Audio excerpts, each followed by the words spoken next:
21শে জুলাইয়ের আগে ফের ধস নামলো কালীঘাট তৃণমূলে। সাংসদ ছিলেন তিনি, ইস্তফা দিলেন। নাম কোয়েল মল্লিক। মার্চ মাসে কোয়েল মল্লিককে সাংসদ হিসেবে রাজ্যসভায় পাঠিয়েছিল তৃণমূল কংগ্রেস।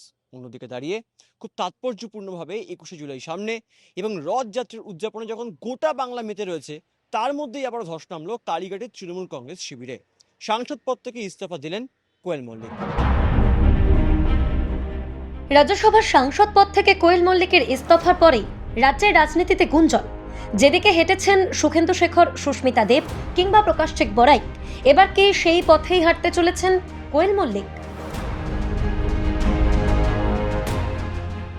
13 থেকে কমতে কমতে 9 এসে দাঁড়ালো তৃণমূলের রাজ্যসভা সাংসদের সংখ্যা।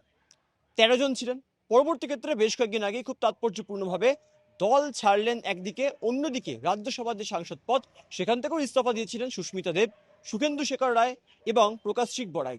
ইস্তফা দেওয়ার পর সরাসরি বিজেপি রাজ্য সভাপতি সুমিং ভট্টাচার্যের হাত ধরে বিজেপির পতাকা নিয়ে যোগদান করলেন বিজেপিতে। এবং সেদিন রাত্রেবেলাতেই রাজ্যসভার প্রার্থী হিসেবে বিজেপি একটি তালিকা তৈরি করলো। সেই 3 জনের তালিকাতে কিন্তু এই সুখেন্দু শেখর রায়, সুস্মিতা দেব এবং প্রকাশজিৎ বড়াইকের নাম উঠে আসলো। অন্যদিকে দাঁড়িয়ে কোয়েল মল্লিক, তিনি এই পদ থেকে ইস্তফা দিয়েছেন।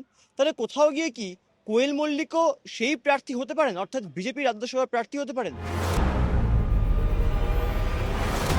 এদিকে বৃহস্পতিবার তৃণমূলের রাজ্যসভার সাংসদ পদ থেকে ইস্তফার পরেই সৌজন্য সাক্ষাতে কোয়েল পৌঁছন কেন্দ্রীয় মন্ত্রী ভূপেন্দ্র যাদবের বাড়িতে।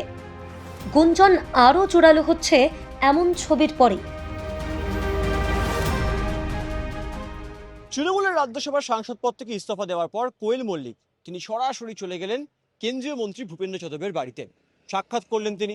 অন্যদিকে আগেই, বেশ কয়েকদিন আগে, বেশ কয়েক মাস আগে বললেও ভুল হয় না, রাজ্যসভার চেয়ারম্যানকে ইস্তফা দেওয়ার জন্য ইচ্ছে প্রকাশ করে চিঠি দিয়েছিলেন কোয়েল মল্লিক।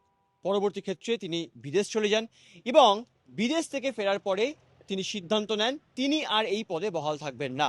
এবং সিপি রাধাকৃষ্ণন অর্থাৎ রাজ্যসভার চেয়ারম্যান তথা ভারতের উপরাষ্ট্রপতি, তাকে তিনি সেই ইস্তফা পত্র দিলেন এবং দেওয়ার পরে সরাসরি চলে গেলেন কেন্দ্রীয় মন্ত্রী ভূপেন্দ্র যাদবের বাড়িতে সাক্ষাৎ করতে।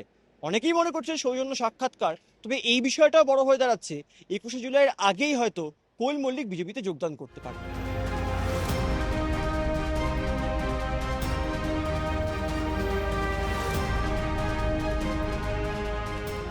কোয়েল মল্লিকের বিজেপিতে যোগদান এখন কি শুধুমাত্র এই সময়ের অপেক্ষা? তাকিয়ে রয়েছে দেশের প্রত্যেকে। ক্যামেরা বাপন সবার সঙ্গে সুব্রজিৎ চক্রবর্তী, এই সময় লাইভ, কলকাতা।